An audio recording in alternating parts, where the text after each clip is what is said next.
sobretudo a pessoas não oriundas de países tradicionalmente ortodoxos e que não sabem exatamente como se orientar e em que consiste a fé ortodoxa.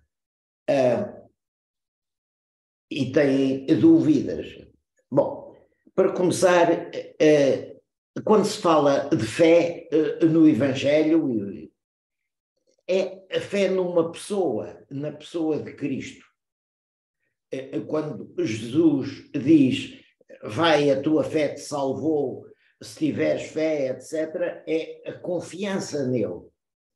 Ora, a confiança nele pressupõe a crença na divindade de Cristo. Portanto, quando lhe pedem para fazer um milagre, ele só o faz porque é Deus e homem ao mesmo tempo e, portanto, o ter fé nele significa acreditar que ele é Deus e que tem poderes que o comum dos homens não tem. Portanto, é essencialmente adesão. A fé é essencialmente adesão à pessoa de Cristo.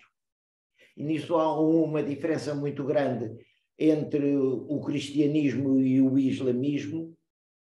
Para os muçulmanos, Deus, quando se quis revelar aos homens, deu-lhes um livro, o Alcorão. Para nós, não nos deu um livro, embora depois, mais tarde, o que Jesus disse tenha sido escrito em livro, deu-nos o seu próprio Filho para viver ao nosso lado como homem e sofrer como homem, partilhar as nossas misérias e as nossas angústias e os nossos sofrimentos, à exceção do pecado. Bom, no Novo Testamento não se fala de uma maneira geral da fé como adesão a artigos de fé, quer dizer, a verdades particulares. Jesus nunca disse, crede nisto, crede naquilo, disse, crede em mim. E nos textos do Novo Testamento, só aflora nos textos mais recentes essa ideia da pureza da fé. Aparece nas chamadas epístolas pastorais, quer dizer, as epístolas de São Paulo a Timóteo e a Tito, que são dos textos mais recentes do Novo Testamento, provavelmente na forma que nos chegaram não é devida a São Paulo, foi já retocada depois da morte dele, mas isso não tem importância nenhuma, porque a Igreja recebeu o texto tal como o temos, como sendo divinamente inspirado. E, portanto, faz parte do cânon das Escrituras investigar quais as partes que se devem a São Paulo não tem interesse. O que eu chamei a atenção só para isso, porque é para dizer que são os textos mais tardios do Novo Testamento, num momento em que já tinha começado a graçar o gnosticismo, que foi o principal inimigo do cristianismo durante os primeiros séculos, durante os 2 ou 3 primeiros séculos. O gnosticismo como uma mitologia complicadíssima, etc. E daí o aviso de São Paulo a Tito e a Timóteo para não perderem tempo, a não se desperdiçarem com genealogias infindáveis, etc., mas se aterem à fé, ao coração da fé. Esta noção da fé como essencialmente como confiança, como entrega a Cristo, não foi possível mantê-la na sua pureza exatamente por causa de terem aparecido movimentos heréticos, movimentos divergentes, como o gnosticismo, e o cristianismo autêntico teve de se defender do gnosticismo, e isso, daí a expressão que é o princípio do credo. Desde cedo foi exigido aos candidatos ao batismo uma profissão de fé, e essa a profissão de fé começa, cada igreja tinha a sua, até o concílio de Niceia. Creio, mas dizemos, creio em Deus Pai Todo-Poderoso, Criador do céu e da terra. Este artigo de fé, que Deus é Criador, é contra os gnósticos, porque os gnósticos diziam que o mundo, que a matéria tinha sido criada por um demiurgo maléfico e que não era obra de Deus. Portanto, isso obrigou os candidatos ao batismo a declararem que criam em Deus como Criador do céu e da terra. Mais tarde, para simplificar, salto para o arianismo. O arianismo também era um perigo para a sé cristã, porque os arianos, pelo menos os arianos radicais, negavam a divindade de Cristo. Diziam, quando muito, que Cristo era um homem adotado por Deus devido à sua grande virtude. E, portanto, não era de natureza divina. Portanto, aquilo que eu dizia há pouco, aquela fé que Jesus exigia das pessoas que lhe pediam milagres, a fé em que era uma presença de Deus entre os homens, perdia o sentido. Porque se ele era simplesmente um profeta, um sábio, um homem inspirado, não era uma presença de Deus entre nós. E daí depois o concílio de a necessidade de convocar o concílio de Niceia e afirmar solenemente a divindade de Jesus Cristo. E os outros concílios que se seguiram andam à volta do mesmo tema. Quer dizer, o grande concílio é o de Niceia, a grande afirmação é a divindade de Cristo. Depois houve que explicar como é que Jesus era ao mesmo tempo Deus e homem, se eram duas pessoas, se era mais Deus que homem, mais homem que Deus, etc. E essa foi a tarefa dos concílios seguintes, sobretudo o de Éfeso e o de Calcedónia, mas tudo isto anda à volta e o ponto de partida é a fé em Jesus Cristo. Portanto, depois de Jesus Cristo ter subido ao céu e não estar entre os homens, era preciso saber e definir exatamente o que era a fé em Jesus Cristo e, portanto, o que era Jesus Cristo. O concílio de Éfeso tomou uma decisão importante, que foi proibir que se acrescentassem ao símbolo de fé, ao credo batismal, mais artigos. Portanto, o cristianismo não é como o código da estrada que uma pessoa tem de aprender para tirar a carta de condução. Há uma fé básica, mas que só tem interesse se for a base para um comportamento correto. Portanto, a ortodoxia deve ser o fundamento da ortopraxia. Isto é posto em relevo muito claramente na Epístola de Santiago. Diz: crês que há um só Deus? Também os demónios creem e temem. Portanto, o essencial não é os artigos de fé, é a vida em Jesus Cristo.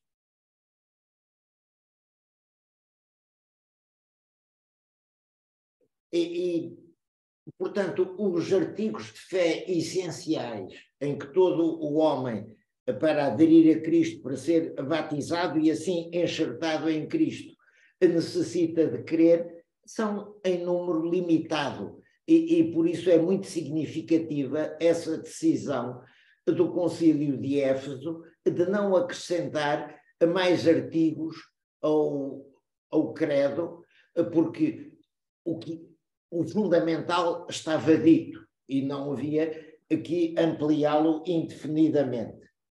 Pode-se dizer que os 7 concílios ecuménicos que a Igreja Ortodoxa reconhece apenas explicitaram pontos que ficaram em dúvida no concílio de Niceia, mesmo até ao 7º. É porque Jesus Cristo é verdadeiramente homem que o 7º concílio ecuménico, o 2º concílio de Niceia, definiu que é possível pintar, representar graficamente Cristo e prestar culto à sua imagem, porque ele era verdadeiro homem, portanto, é possível representá-lo figurativamente. O Espírito Santo tem na revelação um papel diferente. Diz São Basílio que o Espírito Santo se relaciona com cada alma como se ela fosse a única alma existente no mundo. Portanto, cria uma relação pessoal de cada fiel com Deus.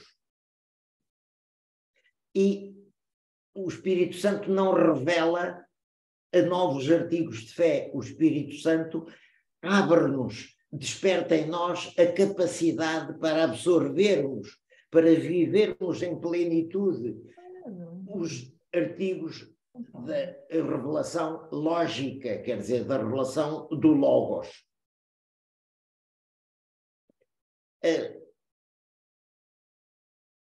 Portanto, a fé é essencialmente a adesão à pessoa de Cristo e exige que se saiba um mínimo acerca de Cristo e um mínimo acerca de Deus. Mas convém não esquecer que Deus, como todos os domingos ouvimos na liturgia de São João Crisóstomo, é um Deus incompreensível, intangível, ilimitado, etc. Portanto, um Deus que não é atingível pela experiência, vê-se pela sua, descobre-se a sua existência através das suas energias, quer dizer, da sua operação no mundo, a começar pela criação e depois através da santificação das almas. Tudo isso são energias divinas pelas quais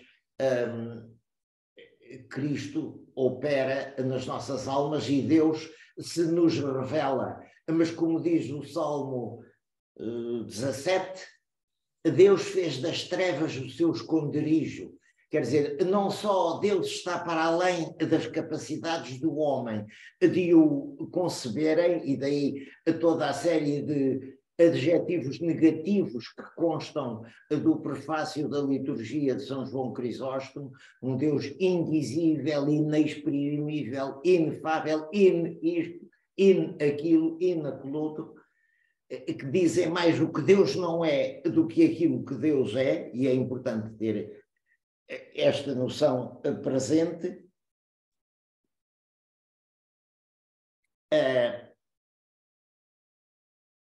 Deus, na sua essência, está para além da compreensão humana. Portanto, há que nos termos em guarda quanto uma tentação de metermos Deus no bolso através de fórmulas teológicas, porque as fórmulas teológicas, mesmo as definições do concílio, foram muito belamente descritas como ícones verbais, portanto, uma representação simbólica na linguagem do homem de uma realidade que está para além de todas as possibilidades da linguagem humana.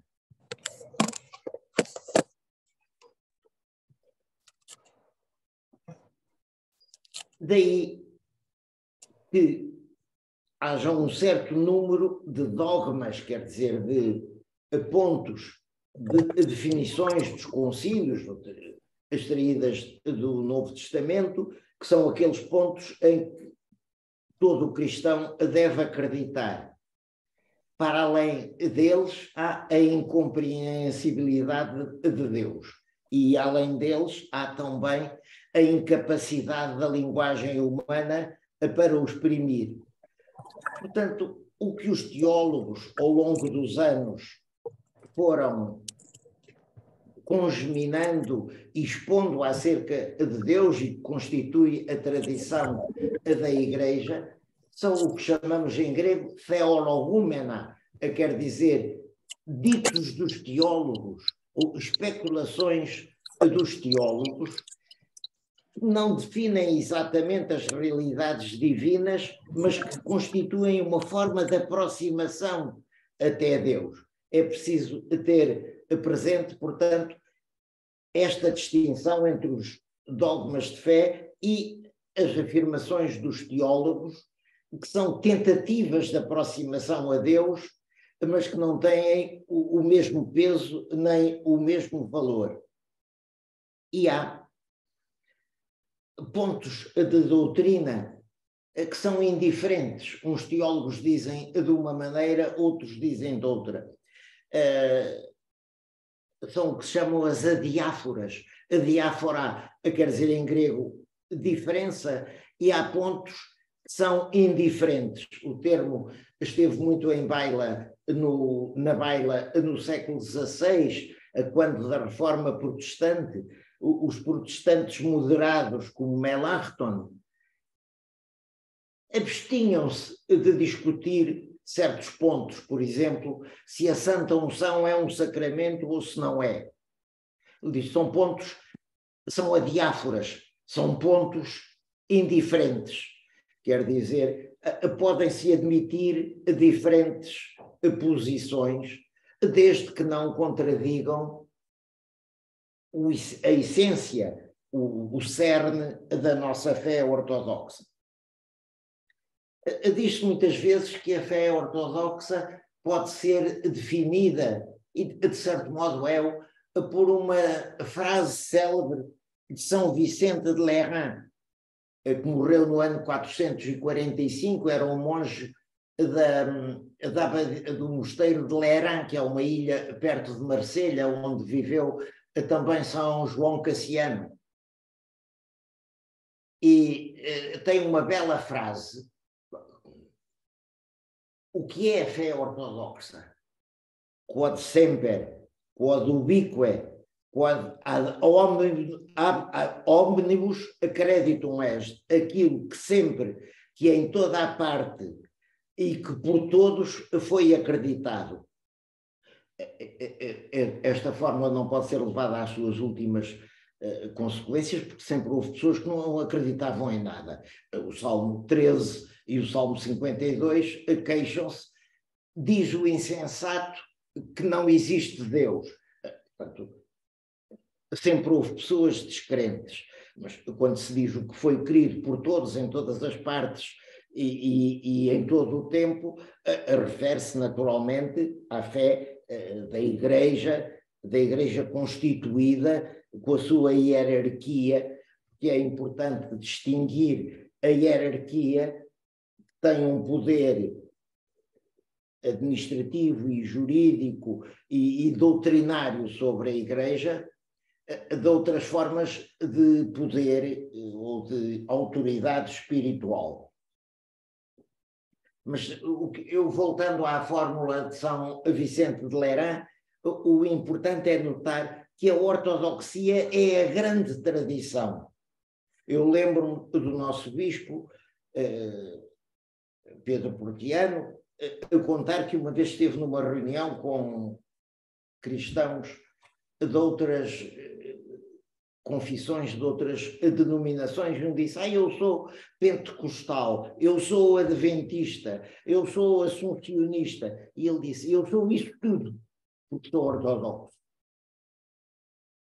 Portanto, é a verdade geral e não as verdades particulares que uma escola ou outra podem acentuar. É legítimo acentuar tal ou tal verdade, mas devem ser encaradas como theologumena, como especulações teológicas, mais complementares umas com as outras do que contraditórias, porque, como disse um grande teólogo recente, a verdade é sinfónica, exatamente por causa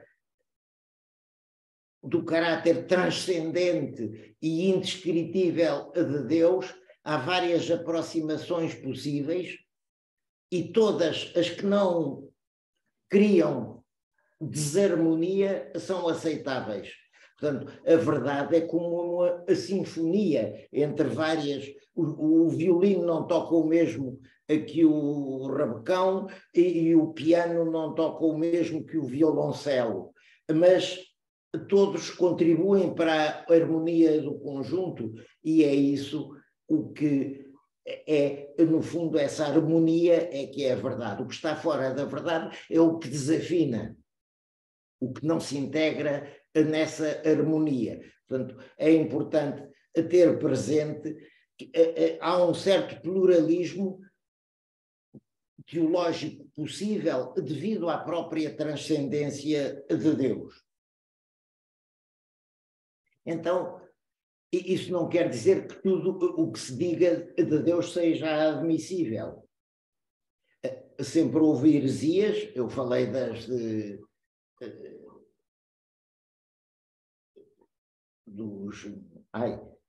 dos gnósticos e depois dos arianos. Claro que as heresias são mais ou menos graves, conforme negam verdades importantes ou verdades secundárias. E, naturalmente, a heresia das heresias é o arianismo, porque nega a divindade de Cristo, ou o gnosticismo, porque nega a omnipotência de Deus e o seu caráter de Criador universal. Outras são de menos importância. Há que notar que a palavra heretikos em grego significa opinioso, quer dizer aquele que se agarra à sua opinião. Portanto, a heresia não é ter uma opinião errada acerca de Cristo ou acerca de Deus. Todos nós temos opiniões erradas, porque a nossa visão de Deus é muito ténue e é uma aproximação. O que é heresia, na realidade, é negar uma verdade ensinada pela Igreja contra o consenso da Igreja. E isso é que é a heresia ativa. E há ainda que distinguir os heresiarcas dos heterodoxos. Quer dizer, os homens como Ário ou Nestório, que inventaram doutrinas que não foram consensuais na Igreja, mas as sustentaram contra o consenso da Igreja, são os heresiarcas, os arcas, os que deram começo a heresias. E depois há os discípulos que os seguiram e que moralmente têm uma culpa menor.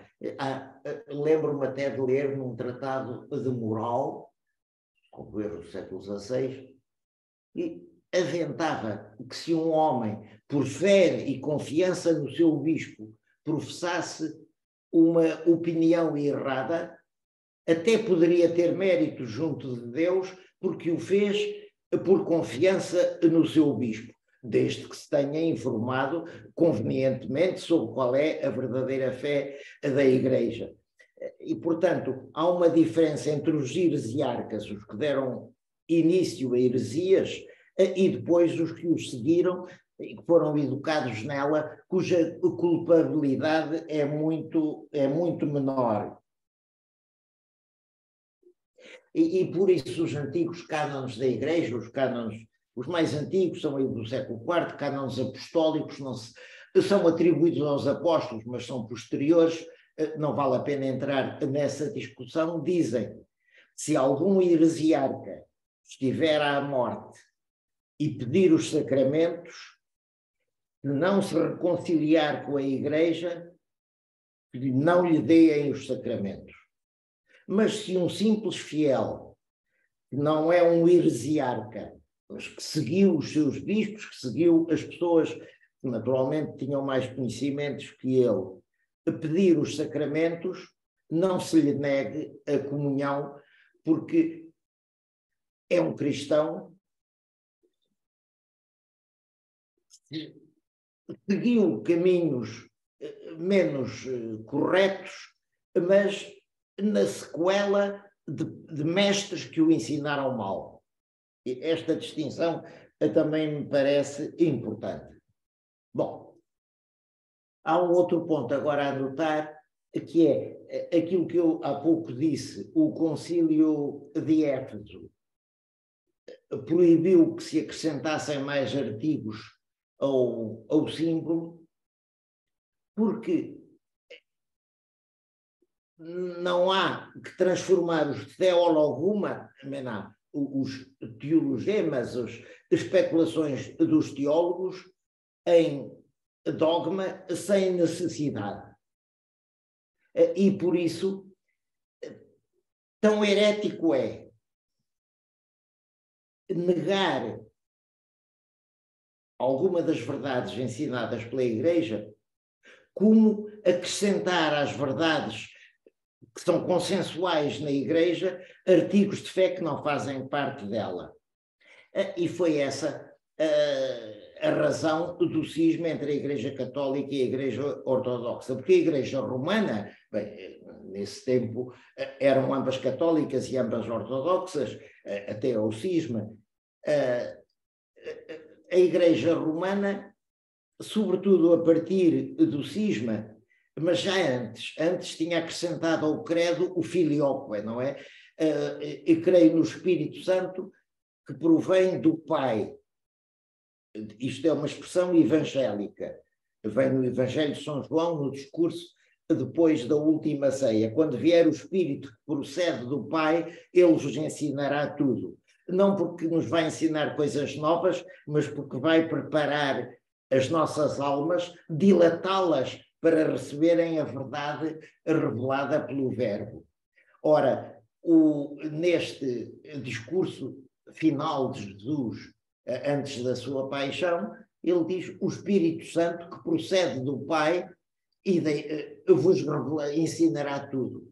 Essa expressão, portanto, é bíblica, e o acrescentar que procede do Pai e do Filho é, de certo modo, retocar a Bíblia, que é reconhecida por todas as igrejas como palavra de Deus. Como palavra de Deus, não no sentido de que Deus seja o seu autor material, mas que é o seu autor moral. Autor material, por exemplo, a Apocalipse de São João está escrita num grego de muito má qualidade literária. Se Deus fosse o autor material, escreveria certamente num grego melhor, mas Deus é o grego, Deus é o autor moral e o autor material do texto são pessoas, homens, com mais ou menos capacidades, mais ou menos talento, conforme Deus lhe distribuiu, e é através do homem que nós chegamos ao conhecimento de Deus. Portanto,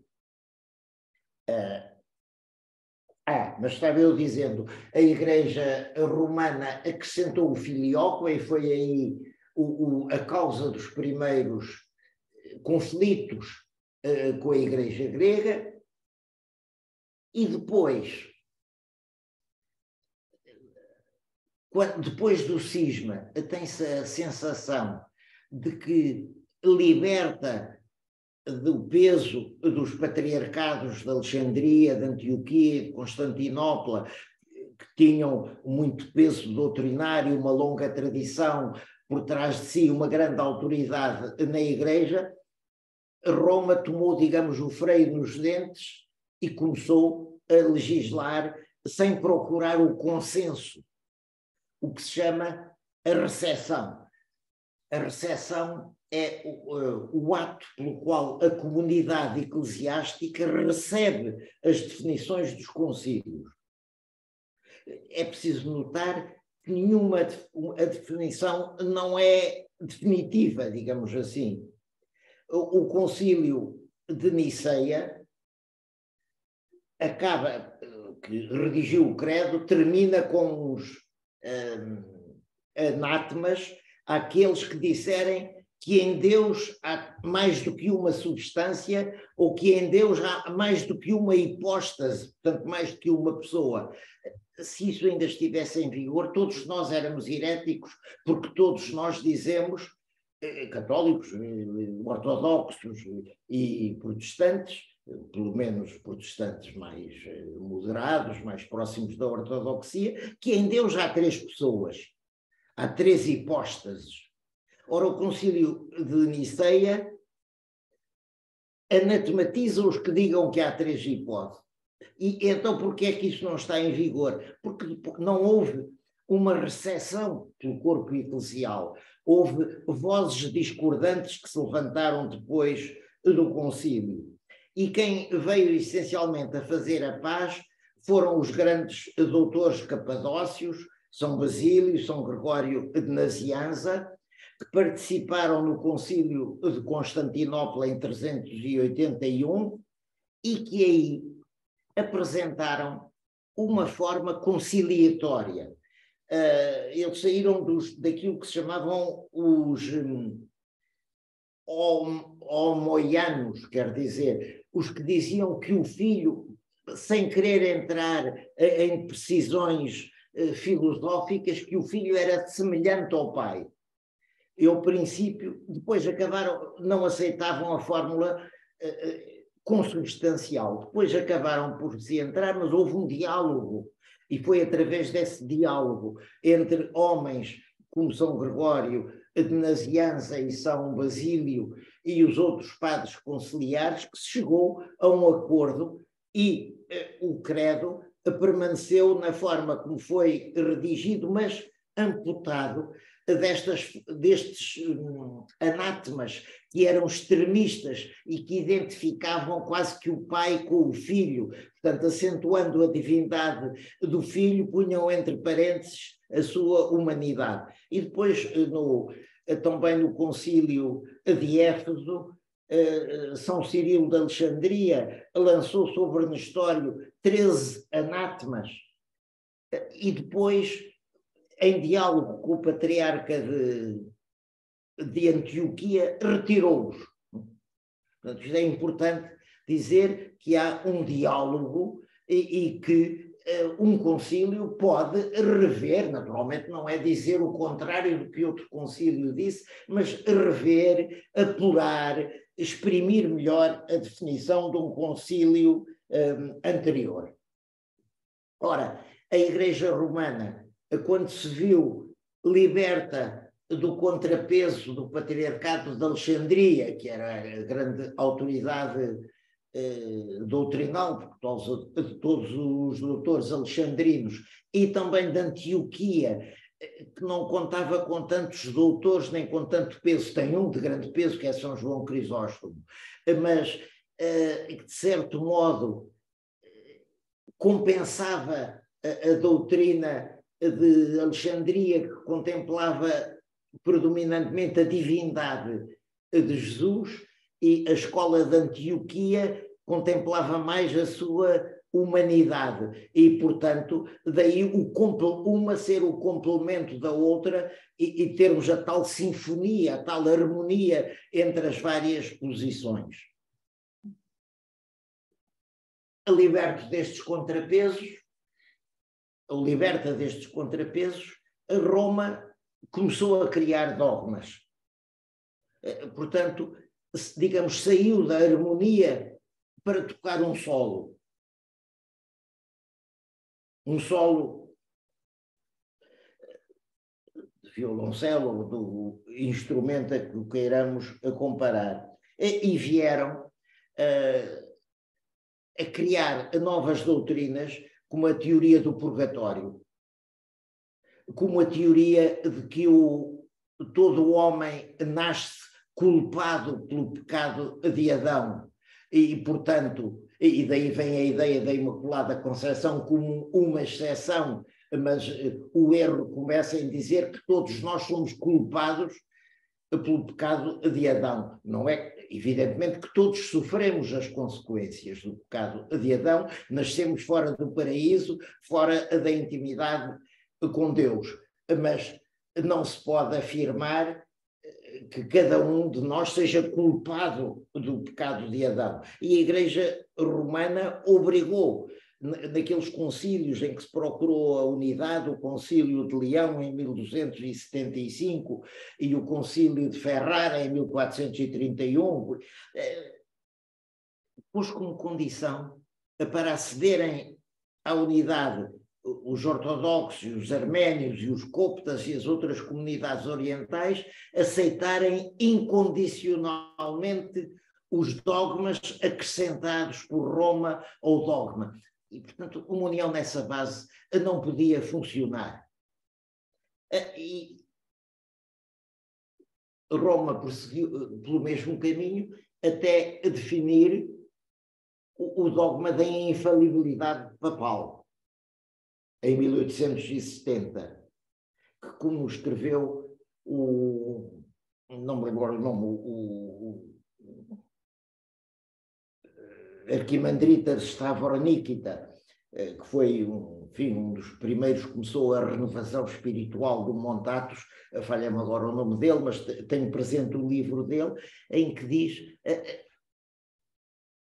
potencialmente a infalibilidade é a heresia das heresias, porque é a porta aberta para todas as heresias. Se a fé comum, a fé ortodoxa, é aquilo que por todos, em toda a parte, em todo o tempo foi acreditado, se há uma inovação e se o Papa tem o direito de inovar, em qualquer momento acrescentar novas doutrinas, não entra na sinfonia e não há recepção pelo corpo eclesial. Os papas usaram apenas 2 vezes dessa prerrogativa, uma das vezes para afirmar que Maria tinha sido elevada em corpo e alma ao céu, que é uma crença comum na Igreja, mas o que é, digamos, o pior aí não é afirmar isto ou afirmar aquilo. Há uma distorção no conceito de fé quando Roma diz: é necessário para a salvação acreditar que Maria foi isenta do pecado original. Mas é necessário porquê? A fé é uma lição para se aprender ou é uma vida para se viver? Portanto, não faz sentido. Mesmo a Assunção de Maria ao céu é uma crença comum da Igreja que se reflete na liturgia, etc. Mas qual é a necessidade de crer nisso? Qual é a aplicação prática? Se o cristianismo é uma vida para se viver, da Imaculada Conceição até a consequência é negativa. Se Maria é uma espécie de uma marionete de Deus, que desde o princípio foi criada de uma forma diferente dos outros homens e que obedeceu sempre a Deus por cordelinhos e que nunca é uma espécie de um monotelismo mariano que é inaceitável e que faz de Maria, em vez de ser um exemplo a seguir, um exemplo que não podemos seguir, porque não fomos concebidos como ela sem pecado e, portanto, de certo modo, é nocivo à vivência da fé uma afirmação deste calibre.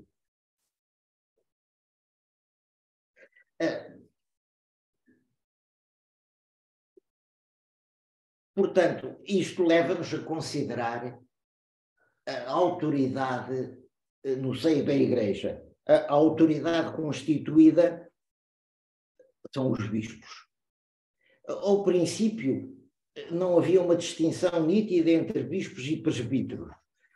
Por exemplo, usam o mesmo vocábulo, ou episcopos, ou presbítero, para designar, mas os anciãos,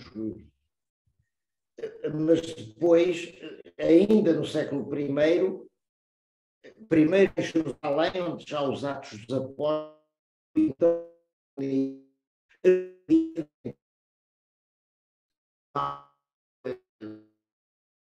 e depois este modelo aparece em Antioquia, e depois as epístolas de Santo Inácio de Antioquia a quase todas as igrejas têm de motivo esse obediência ao bispo.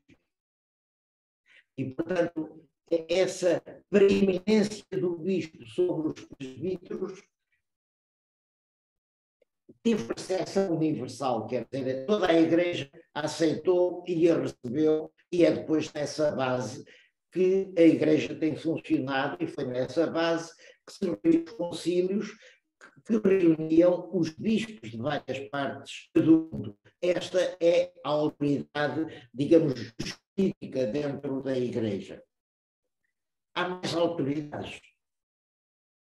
Lembro-me de um artigo interessante da Ana Súrfano Baltazar sobre que eu traduzi do Flamengo, porque não encontrei noutra língua. Pedro, a deitar água na fervura da infalibilidade pontifícia, Pedro nos pilares da igreja. A certa altura, diz São Paulo, que a igreja tem 3 pilares: Pedro, Tiago e João. E dizer que tem 4, o próprio Paulo é um dos pilares da igreja. E o que é que representam? Representa a autoridade constituída. Portanto, o bispo, os bispos e depois as várias autoridades superiores aos bispos que a Igreja teve, arcebispos, patriarcas, que a Igreja teve a necessidade de criar. E representa a autoridade constituída. Tiago é o mais próximo do judaísmo e é o que representa a família de Jesus, representa o peso da tradição, que é feito por... que é uma autoridade da igreja.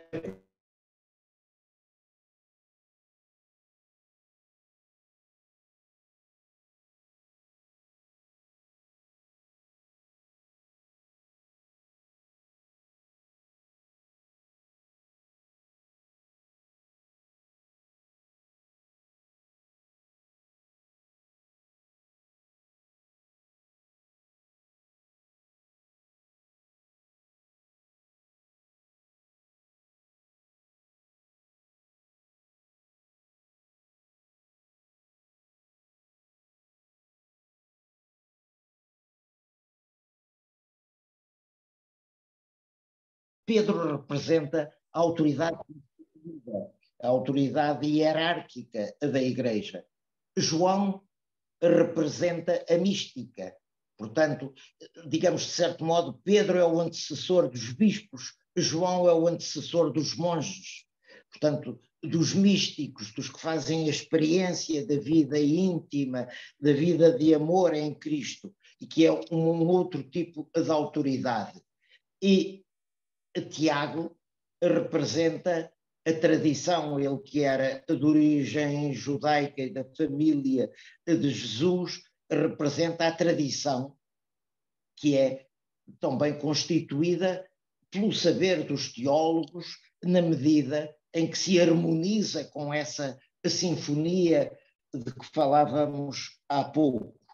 E Paulo representa o esforço de conversão contínuo que nos obriga a arrepender-nos dos nossos pecados e a nos convertermos a Cristo. E é por isso que todos os anos há uma quaresma, porque a vida cristã é um pouco como o mito de Sísifo na mitologia grega. O Sísifo, já não me lembro por pecado cometido contra os deuses, foi condenado a carregar até ao cimo de uma montanha uma pedra que ao chegar ao cimo rolava para a base, e assim indefinidamente. Levava para cima e ela caía para baixo. E assim é a nossa vida cristã.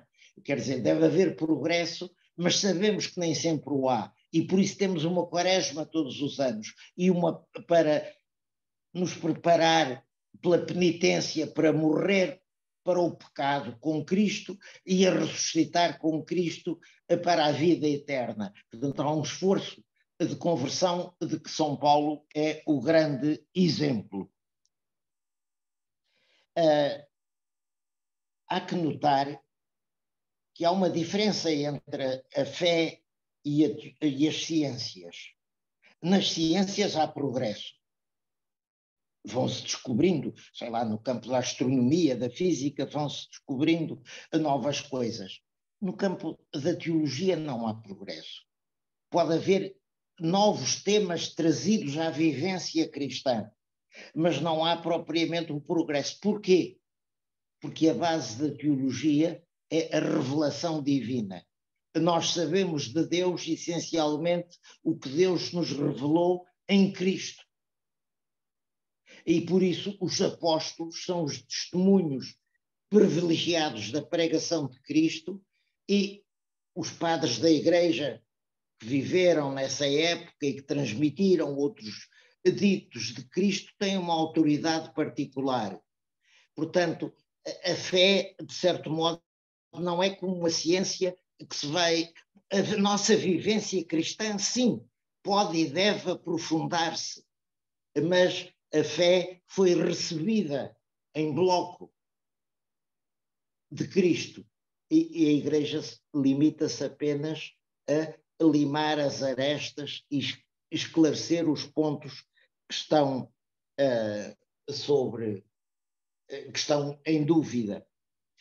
De qualquer modo, é interessante, a palavra ortodoxo vem de orthos, quer dizer direito, reto, correto, e doxa, que pode significar opinião, mas também pode significar glória. Portanto, ortodoxo é aquele que tem de Deus uma opinião correta e que dá a Deus a correta opinião. É interessante que em siríaco a tradução de ortodoxo é da Trishor Shubho, quer dizer, um cristão de glória correta. Portanto, pegaram nesse Shubho, significa em siríaco, não tem todos os sentidos que tem o grego doxa, e os cristãos da Síria privilegiaram os que dão a Deus a devida glória. Portanto, o cristianismo não é um gnosticismo, não é uma ciência esotérica que nós temos de aprender para nos salvarmos. E se temos dúvidas disso, recordemos o que diz São Paulo. Hoje permanecem 3 coisas: a fé, a esperança e a caridade. Mas a maior das 3 é a caridade. E porquê? Explicou São Paulo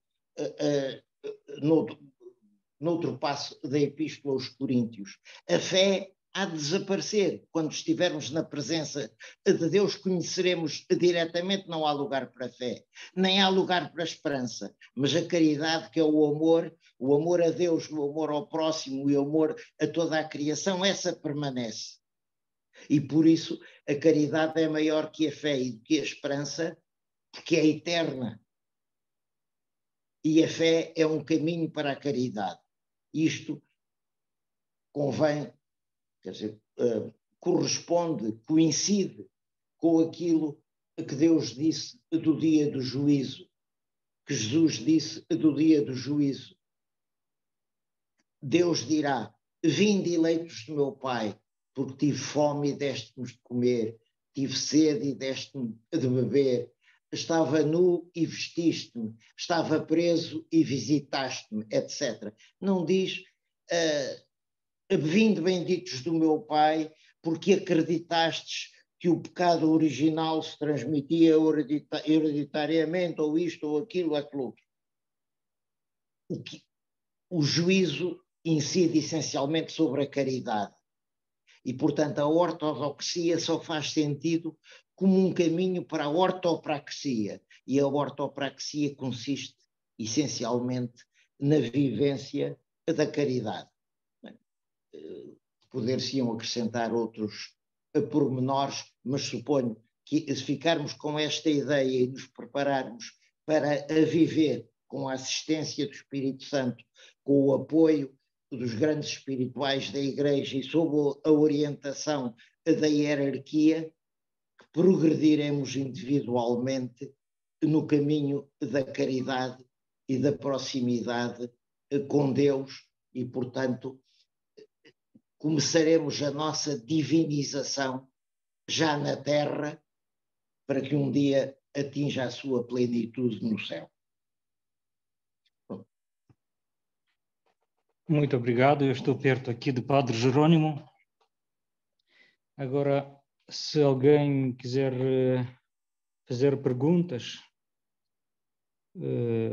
várias sobre o tema que discutimos ou qualquer perguntas relacionadas ao tema, se faz favor, pode escrever no chat diretamente ou para todos, ou ligar o microfone e perguntar diretamente. David, tem uma primeira pergunta? Não? João, muitas pessoas aqui estão presentes. Pedro Souza, se faz favor, liga o seu microfone, porque agora estou do telemóvel, caiu a internet da casa e este foi o problema que aconteceu. E agora estou com dados móveis do meu telemóvel e é mais difícil de dirigir todas estas coisas, mas nos que estamos a ouvir, diga-se, faz favor. Era na questão da relação pessoal do Espírito Santo com o voto, e nesse caso, nessa relação pessoal que o Jerónimo estava a falar, eu queria perguntar se é pelas energias incriadas que essa ação pessoal acontece. Portanto, o acesso do devoto com Deus, na sinergia, é nas energias incriadas. É a minha pergunta. Sobre a sinergia e... Posso escrever, se quiser. Sim, porque o padre está a ouvir Já estou velho e surdo e, além disso, não estou a ouvir muito bem. Sobre a sinergia as energias. E sinergia. Sinergia, exatamente. A energia. Não sei se começa pela energia, se pela sinergia. A sinergia já foi outra palestra destas, a primeira que aqui fiz e que foi transmitida, que falava exatamente de cooperar com a graça. E nesse aspecto,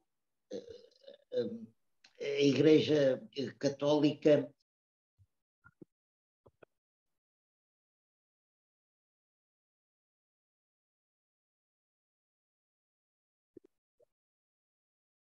Conceição, quase como uma marionete de Deus, vem um pouco na linha do pensamento de Santo Agostinho. Santo Agostinho era um grande doutor, mas tinha as suas ideias, e como eu dizia há pouco, a verdade é sinfónica.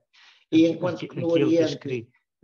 minha pergunta era na questão da relação pessoal do Espírito Santo. Queria perguntar se sinergia entre devoto dá-se nas energias incriadas. A sinergia pressupõe um encontro das energias, da nossa própria energia que é criada, com a energia de Deus que é incriada. Tudo quanto há em Deus é incriado, por definição. A energia, quer dizer, a capacidade de atuar de muitas maneiras. A manifestação mais óbvia é a criação, o mundo. E há uma frase muito bonita de São Boaventura, que é um dos teólogos católicos mais próximos da ortodoxia na Idade Média, e que reagiu contra aquele intelectualismo, aquele racionalismo da escolástica. Há uma frase muito bonita que diz: A fábrica do mundo é como um livro aberto, em que se lê a trindade que o fabricou. É uma frase muito bela e profunda. Deus é conhecido nas suas energias, na capacidade de agir fora de si próprio. E, portanto, age visivelmente na criação, mas também age invisivelmente pela ação do Espírito Santo nas nossas almas. Quando a nossa energia, quer dizer, a nossa capacidade de obrar, se coordena perfeitamente com a energia divina, há essa sinergia que nos conduz à salvação. Portanto, à plenitude do amor de Deus. Eu há bocadinho dizia que, no fundo, os vários concílios ecuménicos se limitaram a aclarar pequenos pontos que ficaram em dúvida após a definição de Niceia. É o caso do Terceiro Concílio de Constantinopla, em que foi condenado o monotelismo. O que era o monotelismo? Bem, o monotelismo pretendia ser, era uma heresia política, que foi encomendada pelo imperador para fazer a paz na igreja, o imperador Heráclio, entre os monofisitas e os diofisitas, ou os chamados monofisitas, porque eles, nessa época, já tinha intervindo Severo de Antioquia, que tinha apresentado uma teologia aceitável. Os chamados monofisitas não, todos já tinham condenado o autor do monofisismo, o Eutíquio. Todos tinham condenado Eutíquio e tinham afirmado que em Deus havia verdadeiramente humanidade e verdadeiramente divindade. Portanto, mas de qualquer modo constituíam, também por razões políticas, não vou agora a falar de história, mas basta lembrar que o Egito, por exemplo, que era o bastião do chamado monofisismo, estava sob o domínio do Império Bizantino, as funções públicas eram reservadas a gregos, os governadores vinham de Constantinopla, portanto há ali muito de nacionalismo e de independentismo político mascarado de independentismo religioso. Até porque nesse tempo a Igreja era uma estrutura mais atuante e mais englobante que o Estado. A burocracia do Estado era incipiente, o Estado era distante, enquanto que a Igreja estava presente em cada paróquia, em cada diocese, e daí os imperadores tinham a tendência a usar a Igreja como instrumento de poder, porque chegava até todos os fiéis através da sua rede de dioceses e de paróquias. E daí que o imperador Heráclio tenha encomendado aos seus teólogos, salvo erro, ao patriarca Sérgio de Constantinopla, que arranjasse um compromisso doutrinal que conseguisse reconciliar os monofisitas. Ele arranjou uma fórmula. Sim, Cristo era, dizer o concílio de Calcedónia, Cristo era verdadeiro Deus e verdadeiro homem, havia neles uma natureza divina com todas as suas capacidades e uma natureza humana com todas as suas capacidades, portanto, perfeitamente humano. Mas tinha só uma vontade, a vontade divina. Por isso é que eu dizia há pouco que o dogma católico da Imaculada Conceição faz de Maria uma espécie de marionete de Deus e, portanto, cai numa espécie de um monotelismo mariano. A Maria não foi sempre fiel e não disse o sim ao anjo e não se manteve fiel a Deus pelo seu esforço, mas porque era teleguiada por Deus. mas aplicado a Cristo era a ideia que Jesus Cristo não tinha vontade própria como homem. E São Máximo, que foi o grande lutador contra o monotelismo e o grande teólogo que defendeu a dupla vontade de Cristo, disse: em Cristo havia duas vontades, a vontade humana e a vontade divina. Simplesmente entre elas havia um acordo, mas era um acordo voluntariamente desejado e consentido. Quer dizer, Cristo não fazia sempre o que o Pai queria por uma necessidade ontológica, mas por uma decisão da sua pessoa. E assim, portanto, por uma sinergia da sua vontade humana com a sua vontade divina.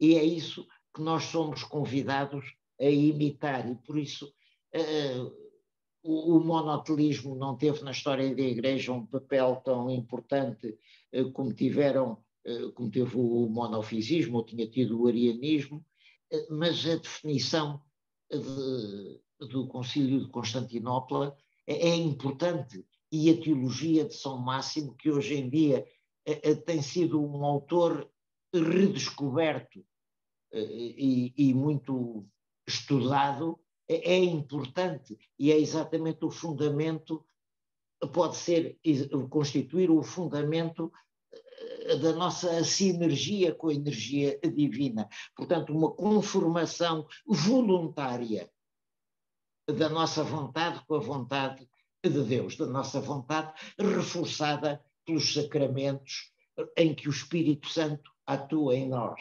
Eu lembro-me de um sermão do meu pai espiritual, o padre Plácido de Zei, em que ele dizia, comentando aqueles mandamentos: quando te baterem na face direita, oferece a esquerda; quando te convidarem para caminhar uma légua, caminha duas; ama os teus inimigos, etc.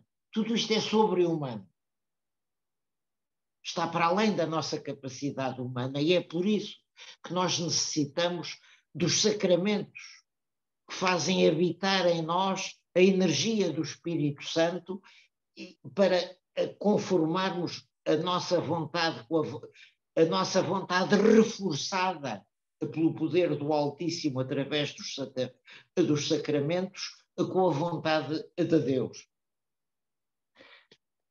Sim, não sei se satisfiz a tua pergunta ou não. Muito obrigado. E ele já escreveu mais uma parte e eu entendi que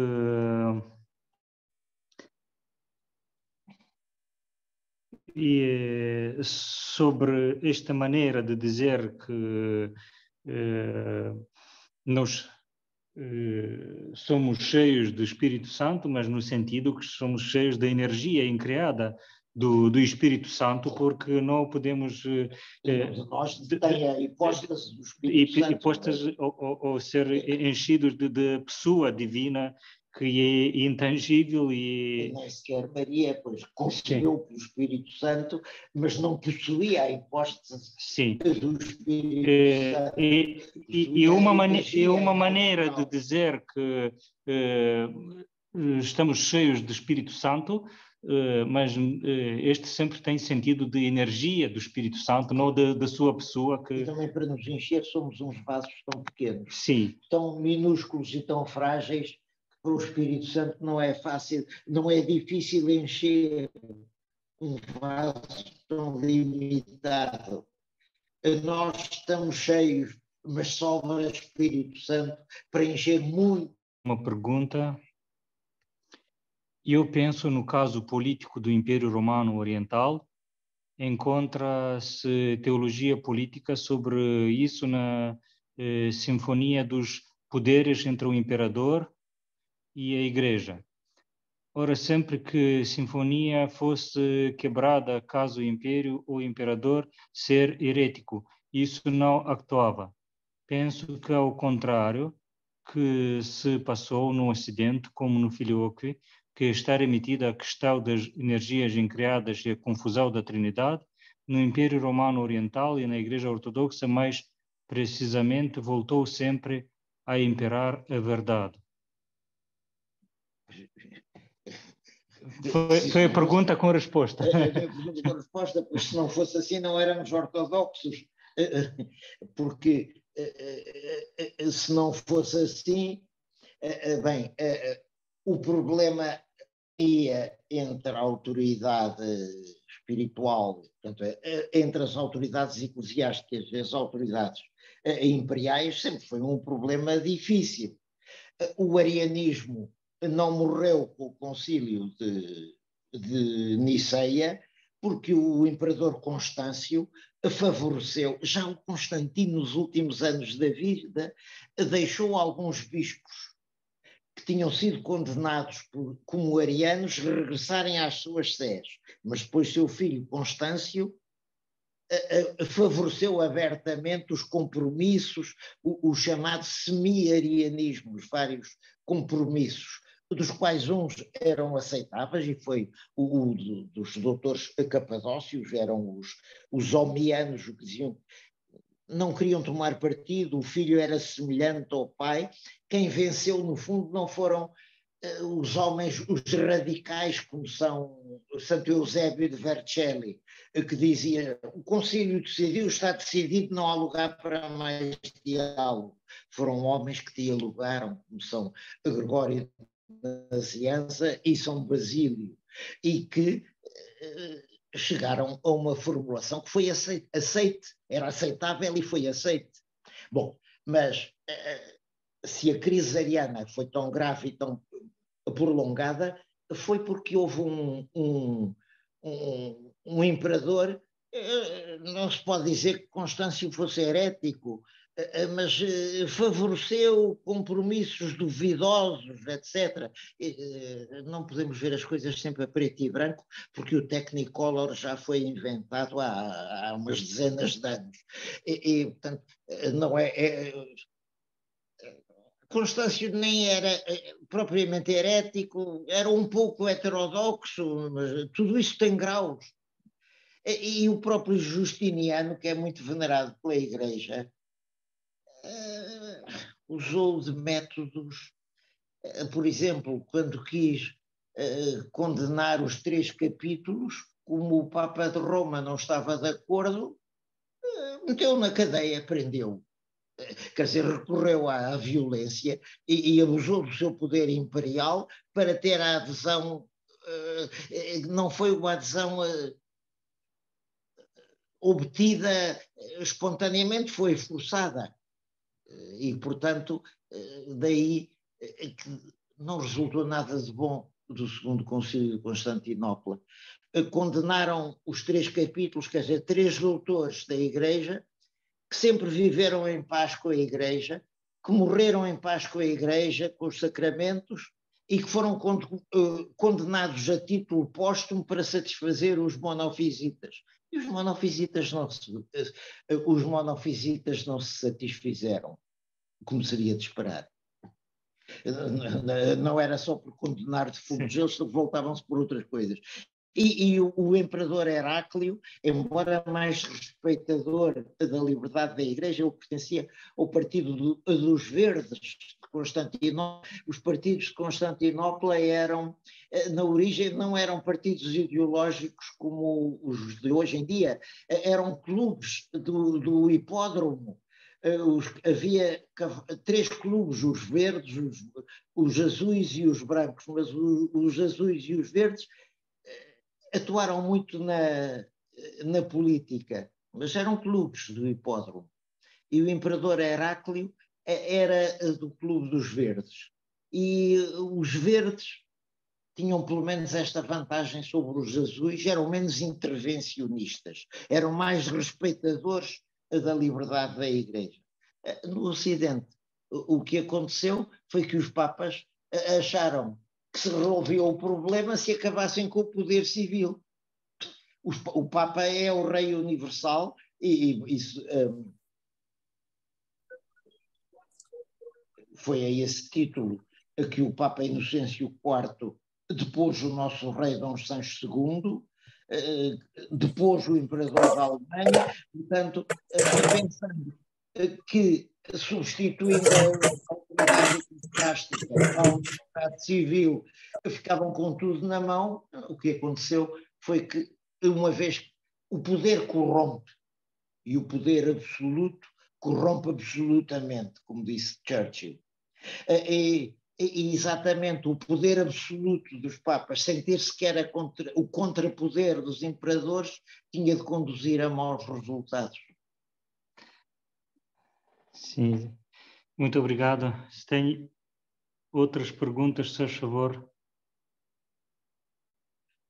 Talvez Padre Jerónimo, às vezes, entre as pormenores históricas que muitas pessoas não conhecem. Eu coloquei outra, não sei se viram. Como? Eu coloquei mais uma, não sei se viu. E depois acho que não vou colocar mais nenhuma. Na questão que Filioque. Sim, sim, mas já Padre Jerónimo que apresentou o substrato político deste dogma, porque era uma diferença muito importante entre Oriente e Ocidente. No Oriente era só um imperador e 4 patriarcas. No Ocidente era ao contrário, um patriarca e muitos reis. E aquele que é único deve de reconhecer a autoridade dos outros. E o imperador foi que reconhecia ou não as eleições dos vários patriarcas e muitas vezes que condenaram e expulsaram. No Ocidente foi o contrário. Todos os reis fugiram a Roma para receber a coroa e ser reconhecidos do Papa. E, portanto, esta diferença entre dois poderes foram finalmente o critério de organizar a Igreja. O Filioque não foi uma coisa nova, foi o crescimento ao credo já no fim do século VI, no Sínodo de Toledo, em 592, acho. Sim. Não é seguro, a data foi no quarto, não é seguro. Um Sínodo de Toledo. Mas a diferença foi quando o poder imperial do Império Carolingiano impunhava de entrar este credo na liturgia.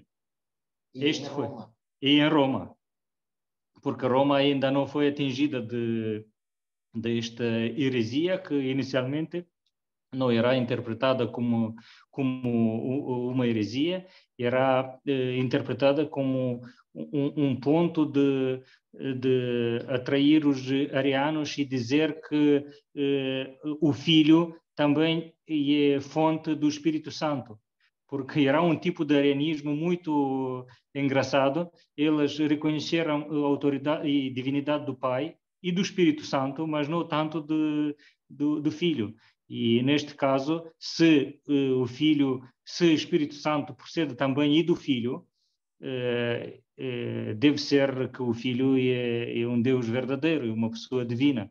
E foi um truque assim com consequências muito maus, mas no início era um tipo de compromisso assim para resolver uma coisa ocasional e os orientais saberam desta inovação na Península Ibérica, mas até quando o Papa e o Bispo de Roma não generalizou, não oficializou, era uma coisa assim, periférica sem nenhuma importância. Só quando Roma introduziu este símbolo da fé, este credo, na liturgia com este Adaus, com este crescimento, naquela altura é que aconteceu o cisma.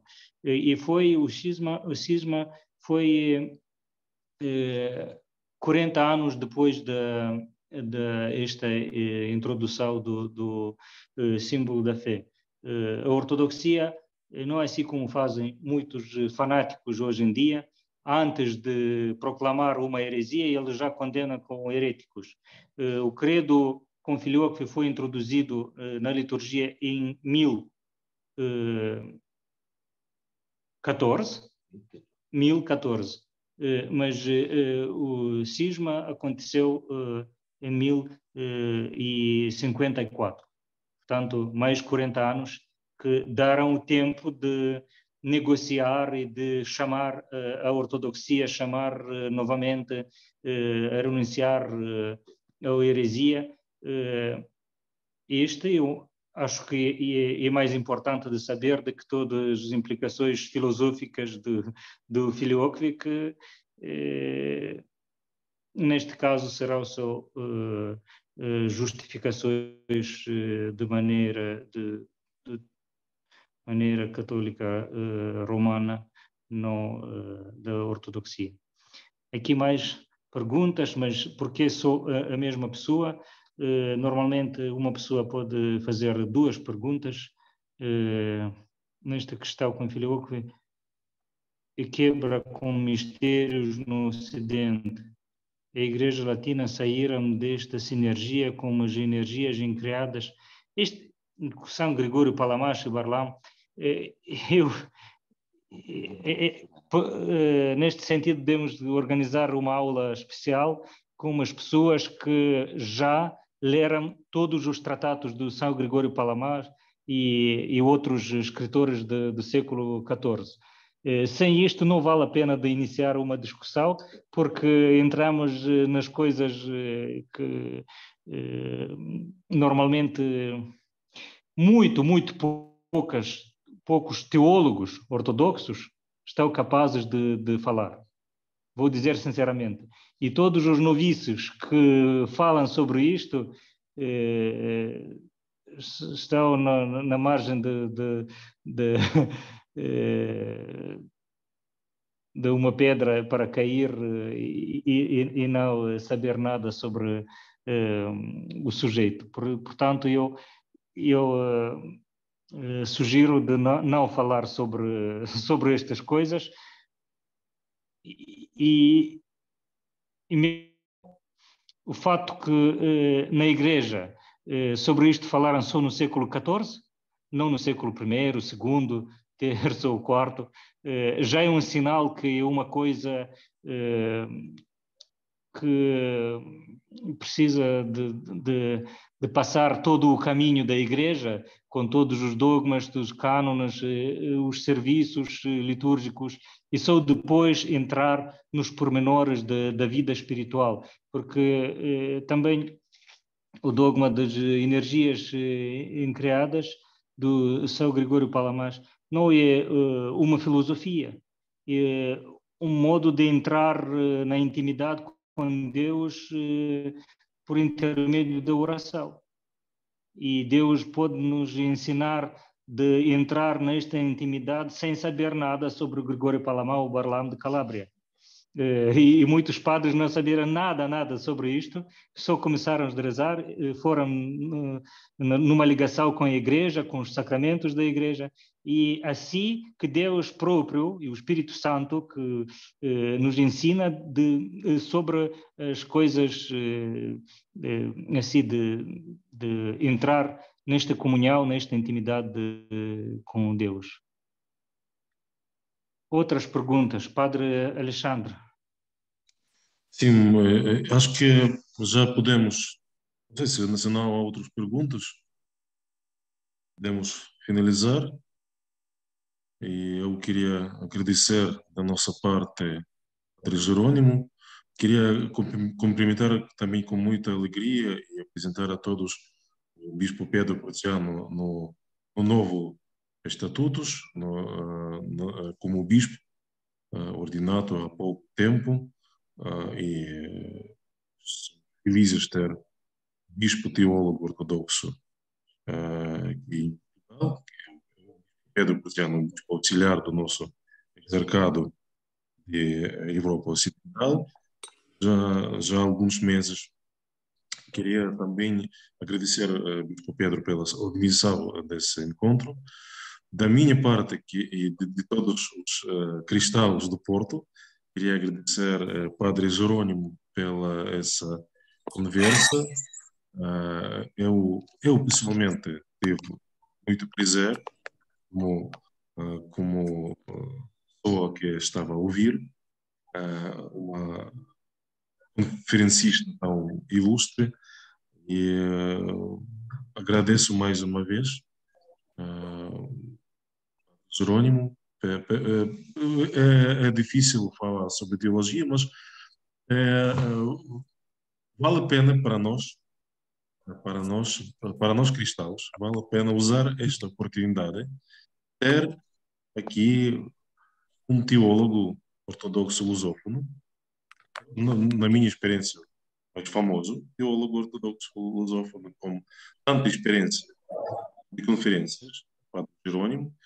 Agradecemos pela essa conversa, pela essa fonte que nós conseguimos hoje estar ligados. Muito obrigado.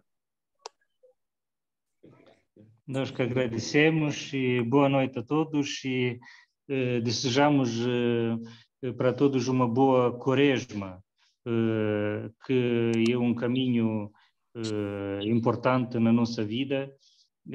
Às vezes os portugueses, os catecúmenos que ainda não são ortodoxos e mesmo aqueles que já foram batizados, recebidos na Igreja Ortodoxa, têm um pouco medo sobre este período, porque não são habituados com esta disciplina alimentar, mas a quaresma não é só disciplina alimentar, incluída esta, mas não só, portanto, vamos fazer este exercício de arrependimento, de oração. Eu, como bispo e padre espiritual dos outros, recomendo muito de ler o Saltério durante este período e Sagrada Escritura em geral. E claro que aproveitar mais dos sacramentos de confissão e comunhão, tanto como neste período e no resto ano e toda a nossa vida.